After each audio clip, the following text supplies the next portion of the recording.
Now the first swing that we're going to talk about is the forehand, which is probably the most commonly used swing during a game of tennis. What you're doing is you're using your dominant hand to swing that racket across your body with your palm of your hand leading the way. So almost like you're giving somebody a side high five, that forehand. Now with it, it's typically used as a ground stroke, meaning that ball bounces first and then I hit it. However, I can use a forehand as a volley as well, where I hit the ball in the air with that forehand. Now with a forehand, especially during the ground stroke, I can put a lot of different spin on the ball to make it more difficult for my opponent to react and hit it back over the net. Now with the forehand specifically, I can hit ones with top spin, where the ball hits the ground and that ball shoots forward. And that would look something like this.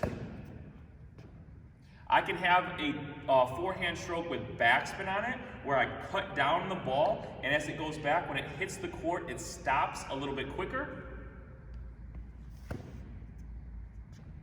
And I can put side spin on the ball, where when I cut down on that ball, when it hits the court, it's going to curve from one direction to another, again, to try to put a little different spin on it for my opponent so that they have a difficult time returning that ball over the net. So if I hit that forehand with side spin, it hits and spins in a direction.